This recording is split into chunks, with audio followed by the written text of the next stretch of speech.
We'll get to the rest of the day in sports in just a bit. Time to welcome in Landon Donovan, who's getting ready to work out with his squad. Landon, thank you for taking a moment. Welcome back to the KUSI airwaves.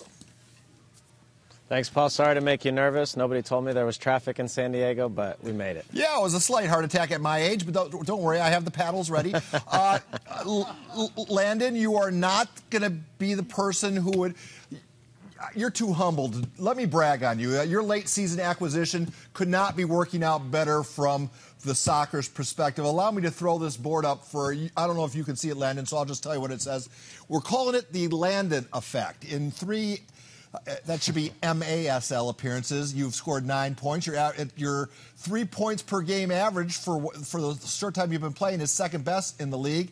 Right now, the team is averaging nearly 5,800 fans per game, and you've clinched the Pacific Division. So, anybody who was going to question whether or not you would have a positive impact, well, that has been answered. Congratulations, Landon.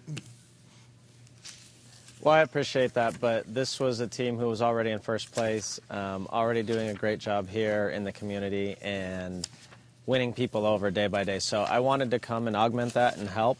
I'm not going to add too much during the regular season for a team that's only lost once in 17 games, but I want to help them win a championship, and that's the end game. So all of what you just said is great, but in the end, if we're not holding a trophy, it doesn't matter. Yeah, well, Landon, it could have gone the other way. You could have gone on a 3-game losing streak after you signed up. So, I mean, give yourself... That's fair. All right, so those numbers suggest a couple things. I mean, it suggests to me that you got the offensive end of the game down pretty pat. Coming into this, what's the harder side of the field to play, offense or defense? Well, both. But if you had to pick one defensively, I've figured out most of the boards and the angles and that kind of stuff offensively. Defensively, I still get lost, and a couple times this year I've already been in sort of in the wrong spot and got beaten for goals defensively. So that part of it's going to take time, but you just hope with every training session, every game, you get a little bit more comfortable and it gets a little easier. As you mentioned, the Sockers have won 14 straight. They've clinched the Pacific, and yet... But just kind of reflecting on what happened last year, there seems to be pressure to keep winning. Could you explain why, without home field advantage, explain the importance of that? Yeah, so it's a little bit like the NFL. The team who has the best record throughout the season will get home field in the playoffs. And right now we have a 2-game lead on the next closest team in our conference, but even more than that, we have a 2-game lead on the next closest team, Milwaukee, in the other conference. So if we can maintain that lead and we win during the playoffs, we would get a home championship game eventually here. Now, that's a long ways away, and we've got a lot of work to do, but that's what the goal is, and that's why it's important to keep winning. Yeah, and we should mention that you have a big game Friday against the squad from Dallas. Well, more on that in just a moment. We had Coach John Quintera in studio at 5 p.m., and we asked him to assess the San Diego pro sports scene. There's a lot of teams right now, you guys and the Strike Force, the Fleet. Everybody's competing right now for the same dollar. We asked him what pro team was making the best inroads into the San Diego community. I think you're going to like the answer. Take a listen. And I think bringing in Landon Donovan has been absolutely fantastic.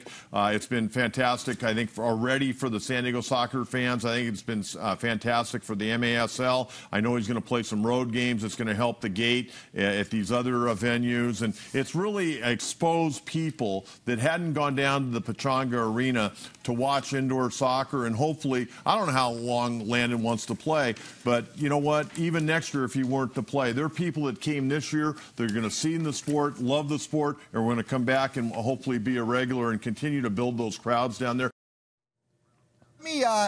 Coach raised a good question. Are you having enough fun in 2019 that you might extend this into 2020? The short answer is yes. I told my wife the other day I haven't had this much fun playing soccer in a decade. And if it continues that way, then I absolutely want to play again. My sons were sitting right here the other day for our game. I got to see them. I could give them high fives. I scored a goal, got to give them a ball after I scored the goal. So for someone at my age who spent the majority of my career without having children and not having them understand what's going on, that for me is a dream come true. But I appreciate what Coach said. And like I said, this is San Diego's winning team.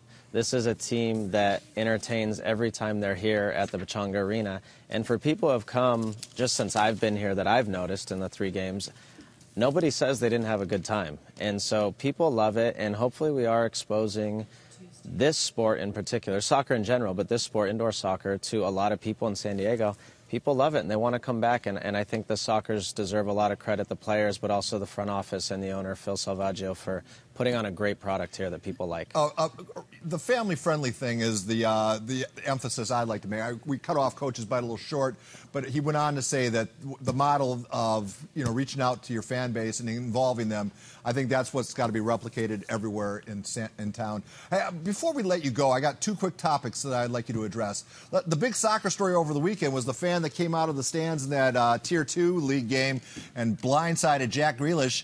What's your take on that? I know he got put in jail for 14 days or whatever, 14 weeks, but how dangerous is it to be a professional athlete these days?